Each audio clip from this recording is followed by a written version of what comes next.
Education classes. Today we learn standard 9 science chapter number 1 matter in our surrounding, lecture number 3. तो second lecture में हमने देखा था characteristic of particles, characteristic property of particles. आज हम देखने वाला है state of matter. There are 3 state. First is solid, second is liquid, and third one is gas. Example ले लेते हैं कि किसको हम सॉलिड बोलते हैं. Just like a pen, pencil. Liquid किसे बोलते हैं? Water, milk.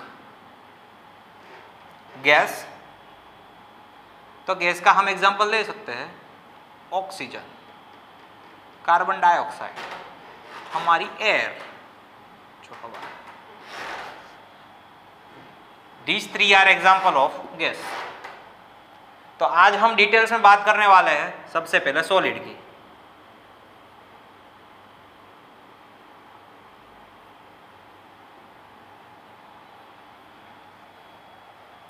सॉलिड को समझने के लिए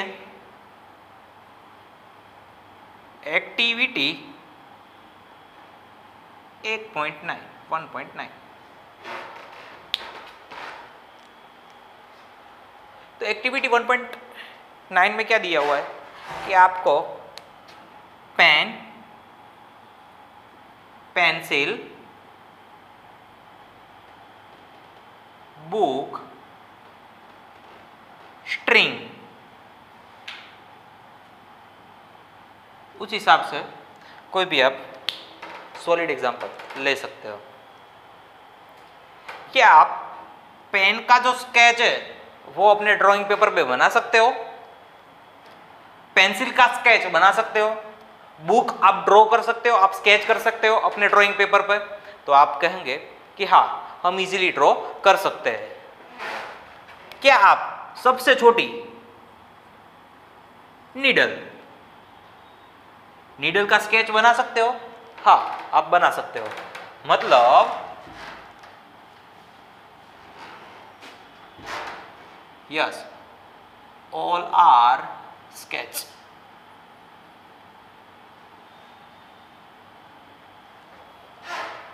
आप ये सभी चीजों का स्केच बना सकते हो. वो इंडिकेट करता है ये सभी चीज के पास कोई स्पेसिफिक शेप है.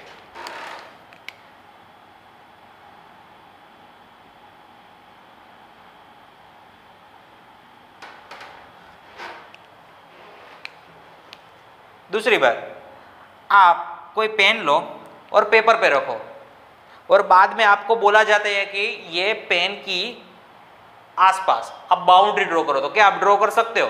हाँ, आप ड्रॉ कर सकते हो.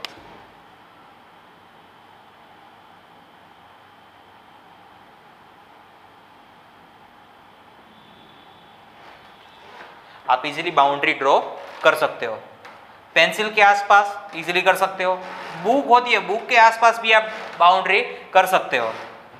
देख लो इधर, ये कोई पेपर है और पेपर पे कोई पेंसिल पड़ी हुई है और आपको बोला जाता है कि आपको ये पेंसिल के आसपास बाउंड्री ड्रॉ कर दी है. तो मैंने रेड पेन ली और रेड पेन से क्या कर दिया, चारों ओर बाउंड्री ड्रॉ कर दी. तो आप किसी भी चीज के आसपास इजीली बाउंड्री ड्रॉ कर सकते हो. तो ये वो इंडिकेट करता है कि आपकी जो भी चीज है उनके पास स्पेसिफिक वॉल्यूम है.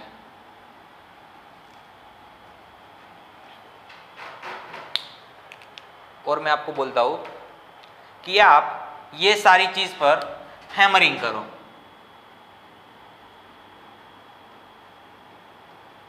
पुल करो. तो हैमरिंग करने से क्या होगा? कि इसमें से कोई चीज टूट जाएगी, लेकिन उनका जो प्रॉपरली जो शेप है उसमें आप कोई भी चेंजेस नहीं कर पाओगे।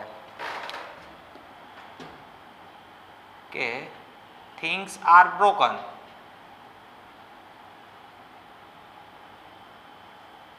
But no change in shape. आप शेप में कोई चेंज नहीं कर सकते हो। अगर आपको ऐसा बोला जाता है कि पेन, पेंसिल, बुक ये सब के पर एक्सटर्नल फोर्स लगाना है, तो एक्सटर्नल फोर्स की वजह से क्या होगा, उनका शेप चेंज होता है? नहीं होता है। आप उसे दबा सकते हो, ये मेरी पेन है तो मैं क्या पेन को दबा सकता हूं? ये पेन को एक्सटर्नल प्रेशर लगाने से कोई पेन का शेप चेंज होता है? नहीं होता है। तो आप लिख सकते हो no effect of external pressure. मतलब आप एक्सटर्नल प्रेशर उन पे लगाते हो फिर भी उनका शेप चेंज नहीं होता है, उसका मतलब क्या होता है? लो कंप्रेसिबिलिटी, उनको आप कंप्रेस नहीं कर सकते हो। हैमरिंग करने से, पुल करने से उनका शेप में कोई चेंज नहीं आता है। मतलब solid compound are rigid in nature.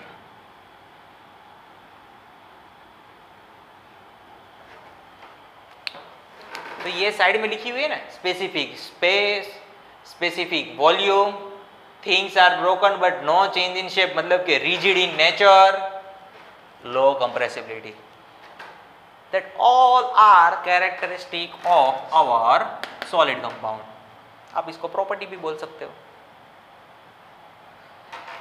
कुछ एग्जांपल लेते हैं कि उनमें कोई बात फॉलो नहीं होती है फिर भी वो सॉलिड है। Important example, one is rubber band. देखो मैंने यह क्या लिखा है, no effect of external pressure. आप एक्सटर्नल प्रेशर लगाते हो तो उनका शेप चेंज नहीं होता है, मतलब कि उनकी कंप्रेसिबिलिटी क्या है, very weak, very low, negligible compress होता है। तो आपको रबर बैंड लेना है और उनको खींचना है, तो आप स्ट्रेच करोगे तो क्या होगा, उनका शेप चेंज होगा। छोटी सी रबर बैंड स्ट्रेच करने से बड़ी बनती है। तो हमने तो इधर बोला कि स्पेसिफिक शेप, आप शेप में कोई चेंज नहीं कर सकते हो।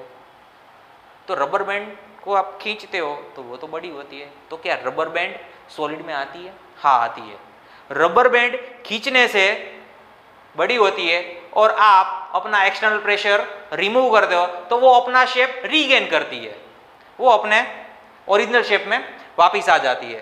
तो रबर का जो इलास्टिक प्रॉपर्टी होता है, रबर के जो पार्टिकल्स है उनकी एक प्रॉपर्टी होती है इलास्टिक प्रॉपर्टी। तो इलास्टिक प्रॉपर्टी की वजह से एक्सटर्नल प्रेशर से वो बड़ी होती है और एक्सटर्नल प्रेशर रिमूव करने से वो अपना शेप रीगेन करती है, तो उसको बोलते हैं इलास्टिक प्रॉपर्टी।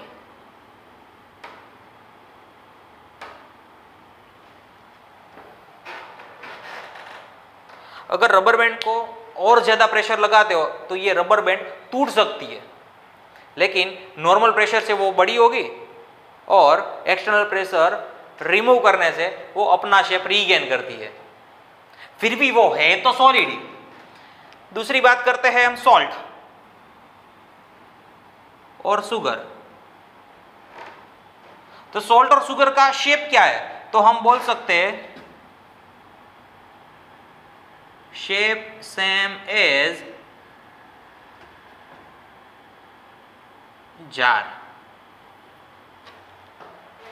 आपने जिस जार में ये शुगर या सॉल्ट फिलअप की हुई है उनके जैसा ये शुगर और सॉल्ट का शेप होगा। अगर जार तुम्हारी छोटी होगी तो हमारा सॉल्ट और शुगर का शेप तो वो जार की जो बाउंड्री है उस हिसाब से होगा। अगर आप बड़ी सी जार में शुगर को फिल करते हो तो वो जो बड़ी की जार है उनके जैसा उनका शेप होगा। मतलब कि जिस जार का शेप है वो शेप किसका होगा, सॉल्ट और शुगर का।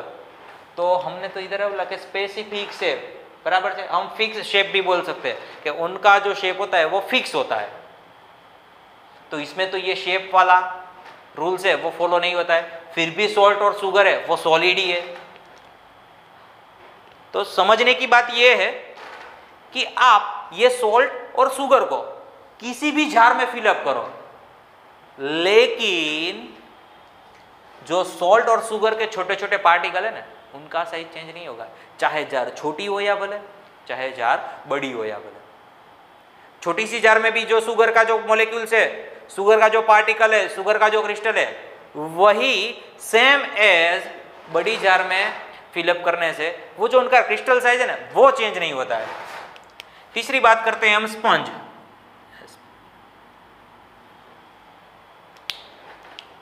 आपने स्माइली बॉल देखा होगा कि स्माइली बॉल को आप कंप्रेस करते हो तो वो इजीली कंप्रेस हो जाता है, और आप अपना एक्सटर्नल प्रेशर रिमूव कर दो तो बॉल अपना साइज वो रीगेन करता है। तो ये बड़े वर्ड्स में मैंने लिखा कि लो कंप्रेसिबिलिटी, तो स्पंज है तो उनमें तो कंप्रेसिबिलिटी है, तो वो कंप्रेसिबिलिटी आती कहां से, तो स्पंज में नंबर ऑफ माइन्यूट होल्स होते हैं, छोटे छोटे नंबर ऑफ होल्स होते हैं। आप जब प्रेशर लगाते हो स्पंज पे तो सभी होल में से हवा बाहर निकलती है, और हवा बाहर निकल से वो स्पंज सिकुड़ जाता है, और जैसे ही आप अपना एक्सटर्नल प्रेशर रिमूव करते हो तो एक्सटर्नल प्रेशर रिमूव होने की वजह से वो स्पंज है वो अपना मेन शेप रीगेन करता है। तो ये रबर बैंड, सॉल्ट और शुगर और ये स्पंज की इंपॉर्टेंट बात हुई।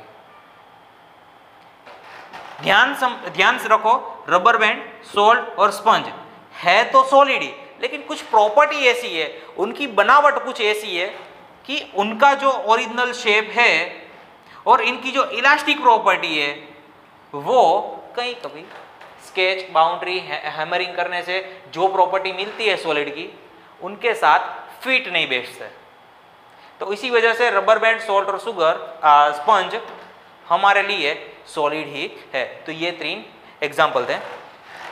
बाद में हम बात करने वाले हैं सेकंड नंबर लिक्विड की। अब दूसरा टॉपिक आता है लिक्विड का, व्हाट इज लिक्विड। तो लिक्विड को समझने के लिए आपको एक्टिविटी 1.10 कुछ सैंपल लेना है, जैसे water, cooking oil, cold drinks और आप ले सकते हो, कुकिंग ऑयल आ गया, कोल्ड ड्रिंक्स आ गया, मिल्क, जूस ले लो।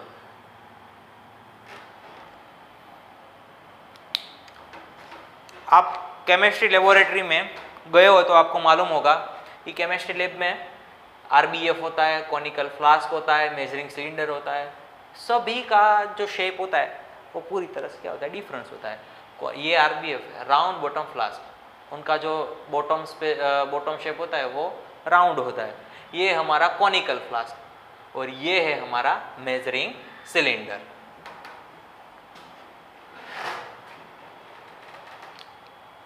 चलो आपको मैं क्वेश्चन करता हूं कि आपको जो ये कोल्ड ड्रिंक्स है ना, वो कोल्ड ड्रिंक्स आरबीएफ में फिलअप करना है। तो चलो आरबीएफ ने आपने फिलअप कर दिया, बाद में यही कोल्ड ड्रिंक्स आप कॉनिकल फ्लास्क में फिलअप करते हो और यही कोल्ड ड्रिंक्स आप मेजरिंग सिलेंडर में भी फिलअप कर सकते हो। और मैं आपको पूछूं कि जो आरबीएफ में आपने जो भी कोल्ड ड्रिंक्स फिलअप किया है उनका शेप कौन के जैसा है, मतलब कि आपका जो कोल्ड ड्रिंक्स आरबीएफ में फिलअप किया हुआ है उनका शेप किस तरह से है, तो आप जवाब दोगे कि आरबीएफ का जो शेप है उसी शेप में अभी हमारा क्या है, कोल्ड ड्रिंक्स। दूसरा क्वेश्चन करूं कि कॉनिकल फ्लास्क में आपका जो कोल्ड ड्रिंक्स है उनका शेप क्या है, तो आप जवाब दोगे कॉनिकल फ्लास्क में हमारा कोल्ड ड्रिंक है, उनका शेप कॉनिकल फ्लास्क का जो शेप है उसी हिसाब से है। सॉलिड में बात की थी सॉल्ट और शुगर की, तो उसमें कई बच्चे को समझ में आया होगा, नहीं आया होगा, तो यही बात इस जगह पे क्लियर होती है। अगर मैं सॉल्ट को ये आरबीएफ में ऐड करता हूं तो मेरी जो शुगर है उनका जो शेप है वो आरबीएफ का जो शेप है उनके हिसाब से होगा। अगर यही शुगर मैं कॉनिकल फ्लास्क में ऐड करूं तो उनका शेप कॉनिकल फ्लास्क का जो शेप है उसी हिसाब से होगा। मेजरिंग सिलेंडर में मैं शुगर ऐड करता हूं तो मेजरिंग सिलेंडर का जो शेप है वही शेप मेरी शुगर का होगा। लेकिन शुगर पार्टिकल्स का क्या होता है कि शुगर पार्टिकल्स होते हैं ना, उनका शेप में कोई चेंजेस नहीं होता है। ये पूरे जो शुगर का अमाउंट है ना उनका शेप चेंज होता है, लेकिन वो single particles of sugar have no change in shape. तो चलो ये बात तो सॉलिड की थी, मैंने सॉलिड में स्टडी किया होता। अब बात करते हैं लिक्विड की। तो लिक्विड की 1.10 एक्टिविटी में दिया हुआ ये 5 सैंपल, और ये सैंपल को हम किसी भी लेबोरेटरी के ऑपरेटर्स में डालेंगे तो वो जो ऑपरेटर्स का शेप होगा उसी हिसाब का उनका भी शेप होगा। तो ये फर्स्ट बात प्रूव करती है कि लिक्विड के पास कोई फिक्स शेप नहीं है। Liquid have do not have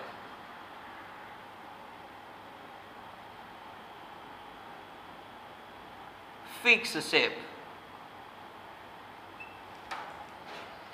चलो ये सभी बीकर को हम खाली कर देते हैं। बाद में मेजरिंग सिलेंडर की मदद से सभी एपरेटस को 50-50 ml मेजरिंग करते हैं।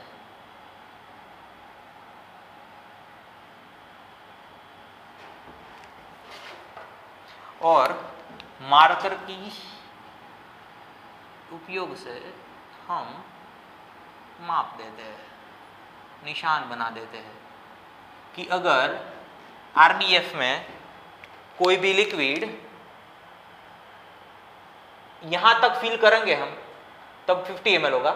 कॉनिकल फ्लास्क में यहां तक हम कोई भी चीज फिल करेंगे तो उनका वॉल्यूम 50 ml होगा। तो अब ये मार्क दिखा रहा है कि वॉल्यूम ऑफ 50 ml, क्योंकि वॉल्यूम का जो यूनिट है वो ml में लिया जाता है, तो 50 ml में हमने मार्क कर दिया। बाद में मैं बोलता हूँ कि ये वाटर है ना, ये वाटर को आप आरबीएफ में फिलअप कर दो। तो चलो आरबीएफ में फिलअप कर दिया, 50 ml वाटर लिया आपने और ये आरबीएफ ने आपने फिलअप कर दिया। और मैं आपको बोलूं कि आरबीएफ में जो वाटर फिलअप किया हुआ है वो आप कॉनिकल फ्लास्क में ट्रांसफर करो, तो आप इजीली कर सकते हो।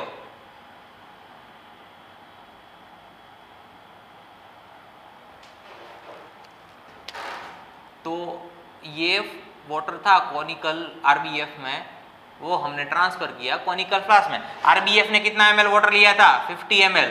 तो अब कॉनिकल फ्लास्क में भी कितना वाटर आया होगा, 50 ml। अब टू दी मार्क, जहां तक मैंने मार्क किया है वहां तक वाटर फिलअप होगा। कोई बाहर से तो वाटर ऐड नहीं किया है। आरबीएफ में जो भी 50 ml था वही वाटर मैंने कॉनिकल फ्लास्क में ऐड कर दिया। तो आरबीएफ में वाटर का वॉल्यूम था 50 ml, तो कॉनिकल फ्लास्क में भी कितना होगा, 50 ml। दोनों का वॉल्यूम सेम है। तो हम लिख सकते हैं liquid have fix volume. Liquid के पास अपना खुद का कोई शेप नहीं है, लेकिन हाँ लिक्विड के पास अपना खुद का कुछ वॉल्यूम तो है और वो फिक्स है। लिक्विड का वॉल्यूम कभी चेंज नहीं होता है। और एक बात आपने ध्यान से सुनी होगी कि मैंने आरबीएफ में जो वाटर था वो वाटर मैंने ट्रांसफर किया बीकर नंबर 2 में। तो बीकर नंबर 2 में ट्रांसफर करते वक्त आपने शायद तक देखा होगा कि हम 2 ग्लास में भी वाटर इजीली ट्रांसफर कर सकते हैं, मतलब कि वाटर फ्लो कर सकता है। आपने रिवर में भी देखा होगा, सी में भी देखा होगा, अपना जो वाटर है वो वाटर कैन इजीली फ्लो। तो जो भी लिक्विड पार्टिकल है ना, लिक्विड मैटर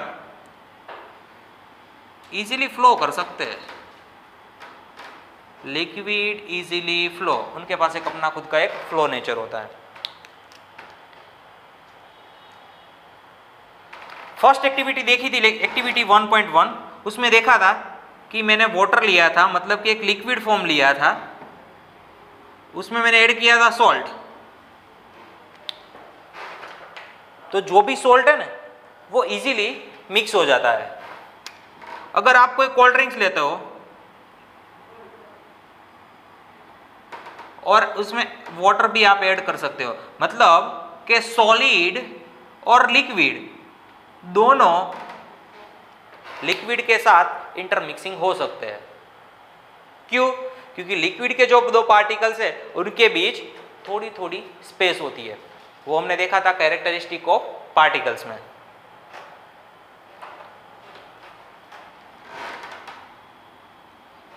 तो थर्ड प्रॉपर्टी हम लिख सकते हैं, सॉलिड लिक्विड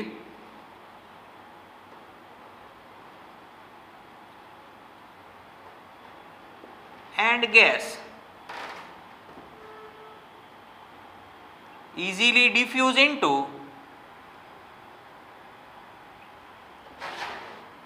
the liquid। मतलब कि लिक्विड में सॉलिड भी मिल सकता है, लिक्विड में लिक्विड भी मिल सकता है, और लिक्विड में गैस भी इजीली मिक्सअप हो सकता है। ये एग्जांपल को हम प्रूव भी कर सकते हैं कि हमारी जो एक्वेटिक सिस्टम है वाटर एनवायरनमेंट, तो ये वाटर में एक्वेटिक एनिमल्स रहते हैं, just like a fish. Aquatic animals, aquatic trees भी होती है। तो ये है हमारी छोटी सी मछली।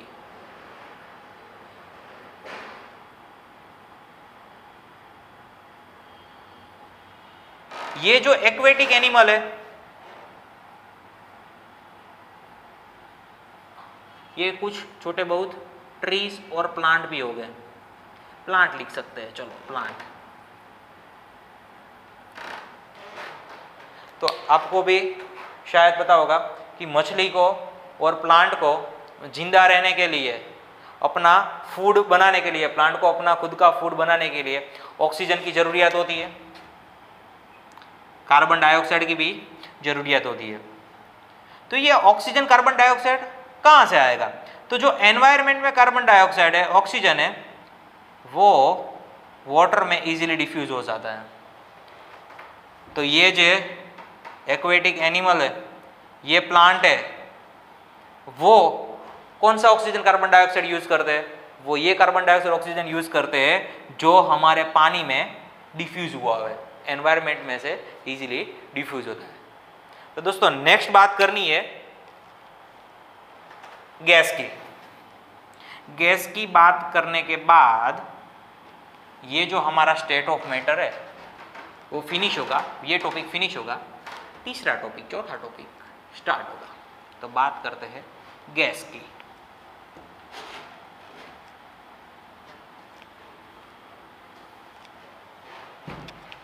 अब बात करते हैं गैस की। What is gas? What is characteristic of gas? तो आप जब छोटे थे तब आपने देखा होगा कि आप बलून, जो गैस के बलून बनाते हैं, उनके पास जाते हैं और आप बलून फुलाते हैं। तो आपने देखा होगा कि जो बलून वाला हो उनके पास एक छोटा सा सिलेंडर होगा, वही सिलेंडर में से वो नंबर ऑफ बलून्स बनाता है।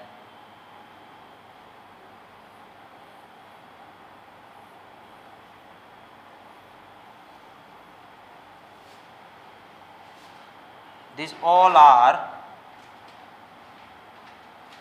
balloons। तो बनाता किस में से? तो एक सिलेंडर है, ये एक सिलेंडर है, सिलेंडर में कुछ गैस फिल किया हुआ है और उसी गैस में से वो नंबर ऑफ बलून्स बनाता है। तो ये सभी बलून्स का हम वॉल्यूम मर्ज करते हैं तो उनका वॉल्यूम तो ये सिलेंडर से बहुत ज्यादा होगा। तो वो सभी बलून में फिल किया हुआ गैस ये छोटे से सिलेंडर में कैसे रह सकता है? गैस की ऐसी कौन सी प्रॉपर्टी है कि ये सभी बलून में फिल किया हुआ गैस वो एक छोटा सा सिलेंडर में रह सकता है? तो वो कैरेक्टरिस्टिक, वो प्रॉपर्टी का नाम है कंप्रेसिबिलिटी। जो लिक्विड सॉलिड में कंप्रेसिबिलिटी नहीं थी, वो कंप्रेसिबिलिटी गैसियस स्टेट में है, गैस नेचर में है। देखते हैं एक्टिविटी नंबर 1.11।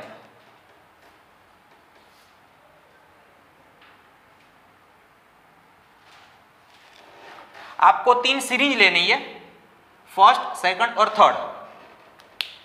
तीनों सीरीज के जो आगे हेड होता है उनको आप रबर सील कर देना है, रबर की मदद से आपको सील कर देना है, तो बूच बोलते हैं, वो लगा देने का। फर्स्ट सीरीज में हम एयर फिल करेंगे, तो मैं लिख ही देता हूं एयर, हवा। इसमें हम वाटर फिल करते हैं, नंबर 2 फिल्ड विथ वाटर। और ये थर्ड नंबर ने हमने फिल किया हुआ है चौक। चौक का जो पाउडर होता है, जो डस्ट होती है, वो ये है हमारा वाटर।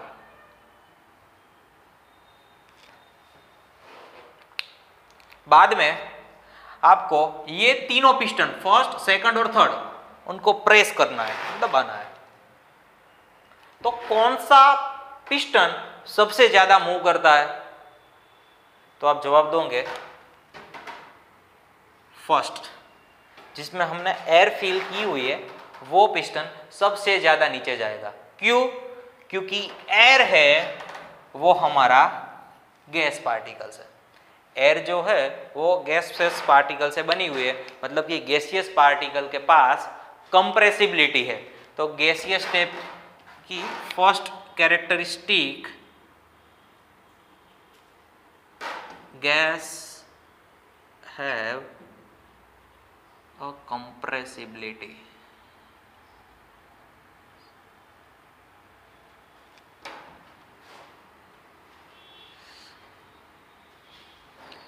सेकंड बात करते हैं। गैस के पास ना तो अपना खुद का कोई वॉल्यूम है, ना तो अपना खुद का कोई शेप है। फिक्स वॉल्यूम भी नहीं है, फिक्स शेप भी नहीं है। अब समराइज हम करते हैं। सॉलिड के पास फिक्स शेप है, फिक्स वॉल्यूम है। लिक्विड के पास फिक्स वॉल्यूम है लेकिन फिक्स शेप नहीं है। और गैस के पास दोनों नहीं है। No fix volume, no fix shape. लेकिन हाँ, उनके पास कंप्रेसिबिलिटी क्या है? सबसे ज्यादा, जो लिक्विड और सॉलिड के पास नहीं थी। बाद में हम दो गैस की बात करते हैं, एलपीजी और सीएनजी। तो एलपीजी गैस का कभी कभार पूछा जाता है कि फुल फॉर्म क्या है, तो हम लिख सकते हैं liquefied petroleum gas. LPG use कहां होता है? कुकिंग में।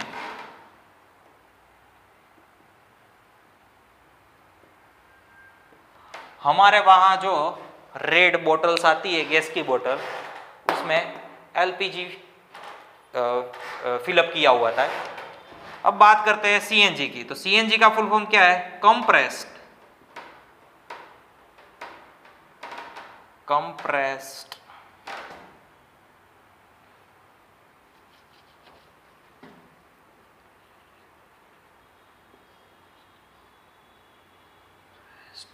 Natural gas. सी का मतलब कंप्रेस, एन का मतलब नेचुरल, जी का मतलब गैस। सीएनजी कहाँ यूज होता है? व्हीकल्स में as a fuel source. Vehicles में हम फ्यूल्स की जगह सीएनजी यूज करते हैं। और एक बात, इंपॉर्टेंट बात आपने देखी होगी कि कभी कभार हमारे घर में कोई अच्छी सी आइटम बनती है, बराबर, खाने की, तो उनकी जो अरोमा है ना, वो आप स्कूल से आते हो, दूर में ही खड़े रहते हो, तो वहां तक आपको मिल जाती है। तो जो अरोमा के पार्टिकल्स होता है, जो हमारा फूड है, वो फूड क्या होता है, हीट होता है। तो हीट होने से हमारे जो अरोमा पार्टिकल्स बाहर आते हैं फूड में से, वो अरोमा पार्टिकल्स हमारी एयर में मिक्सअप होते हैं, और हमारी एयर में मिक्सअप होने की वजह से उनका हमारी जो नॉस्ट्रेल होती है, हमारी जो नाक होती है, वहां से वेरी फास्ट, बहुत जल्दी से पहुंच जाता है, और उसी वजह से अरोमा आपको जल्दी मिल जाती है। आपको वो जो गर्म फूड है उनकी अरोमा लेने के लिए फूड के पास नहीं जाना पड़ता, आप अपने घर के दूर के पास ही खड़े रहते हो तो आपको अपनी अरोमा मिल जाती है। कभी कभार मम्मी ने भाजी पाव बनाया होता है तो आपको पता चल जाता है कि आज घर में भाजी पाव बनाया है, उससे तो आप अच्छी तरह से समझ ही गए होंगे कि गैसियस पार्टिकल, जो अरोमा के छोटे छोटे पार्टिकल है वो हमारे गैस पार्टिकल है। जो गैस पार्टिकल है वो एयर में इजीली मिक्सअप हो जाता है,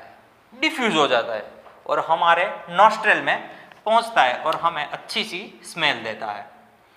चलो बात करते हैं सॉलिड, लिक्विड और गैसियस पार्टिकल्स के बीच किस तरह की स्पेस होती है, किस तरह की अरेंजमेंट होती है। सॉलिड की जगह हम लेंगे सॉल्ट, लिक्विड की जगह लेंगे हम वाटर, और गैस की जगह लेंगे हम ऑक्सीजन। तो जो सॉल्ट के छोटे छोटे पार्टिकल होते हैं ना, वो एक दूसरे के साथ बहुत ही नजदीक नजदीक फिक्स होते हैं। तो आप देख सकते हो सॉल्ट के जो भी पार्टिकल्स है छोटे छोटे, वो सब एक दूसरे के साथ कंबाइन होता है। अब बात करें वाटर की, तो वाटर के जो दो पार्टिकल होते हैं उनके बीच थोड़ी जगह होती है। मैंने आपको बोला था कि थोड़ी बहुत जगह होती है, इसीलिए वाटर में हम लिक्विड भी मिक्स कर सकते हैं, सॉलिड भी मिक्स करते हैं, और गैस भी मिक्स कर सकते हैं। तो ये छोटी सी जगह दिखाई देती है ना आपको, ये देखो मैंने ब्लैक पेन से, तो ये सब छोटी छोटी जगह, तो वहाँ सॉलिड पार्टिकल्स, गैस पार्टिकल, वो सभी इजीली मिक्स हो जाते हैं। ऑक्सीजन की बात करें तो ऑक्सीजन के पार्टिकल तो बहुत ही एक दूसरे से दूर होते हैं, बहुत ही फ्री होते हैं, एक दूसरे का साथ सतत मोशन में होते हैं। और एक बात बता दूं, ये हमारा O2 पार्टिकल है ना, छोटे छोटे, वो पार्टिकल जिस भी कंटेनर में फिलअप किया हुआ है ना, जो भी कंटेनर में हमें फिलअप किया हुआ है, तो वो कंटेनर की जो वॉल होते हैं, वे वॉल पे कुछ फोर्स लगाते हैं। ये कंटेनर की वॉल है, ये हमारा ऑक्सीजन मॉलिक्यूल्स है, ऑक्सीजन पार्टिकल है। वो पार्टिकल ये वॉल के साथ जब भी स्कैटर होता है तब क्या करता है, ये वॉल पे कुछ फोर्स क्रिएट करता है। अगर O2 पार्टिकल्स की जो अमाउंट है वो ज्यादा होगी तो फोर्स भी ज्यादा होगा। अगर O2 पार्टिकल्स, एक सिलेंडर है हमारे पास, उनके बीच बहुत ही कम O2 पार्टिकल्स है, उनके अंदर फिल किया हुआ O2 पार्टिकल्स की जो नंबर ऑफ है तो वो बहुत ही कम है, तो ये फोर्स क्या होगी, बहुत ही कम होगी। If number of particle increase, force increases, if number of particle decrease, force decreases. तो ये जो वॉल है, वॉल पे जो ऑक्सीजन पार्टिकल्स स्कैटर करते हैं, तो वो फोर्स की वजह से क्या होता है, गैस का अपना खुद का एक प्रेशर क्रिएट होता है। मतलब गैस के पास एक प्रेशर होता है। अगर प्रेशर ज्यादा है, मतलब कि आपने जो सिलेंडर में फिल किया हुआ गैस है उनकी नंबर ऑफ मोल्स ज्यादा है। अगर प्रेशर कम है, मतलब कि number of particles of gas is very low. तो प्रेशर की बात है। प्रेशर कैसे आता है कि जो वॉल होती है, वॉल पे हमारा जो पार्टिकल है वो स्कैटर होता है, तो जो स्कैटर होने की वजह से क्या होता है कि जो वॉल पे कुछ प्रेशर लगाता है, कुछ फोर्स लगाता है, और ये फोर्स को हम बोलते हैं सिंपली प्रेशर। तो मिलते हैं दोस्तों लेक्चर नंबर 4 में। बात करेंगे हम मेल्टिंग पॉइंट, बॉइलिंग पॉइंट, और सॉलिड में से लिक्विड, लिक्विड में से गैस कैसे चेंज होता है, तो वो हम बात करेंगे लेक्चर नंबर 4 में। Thank you. वहाँ इधर लेक्चर 3 हम फिनिश करते हैं। Good bye.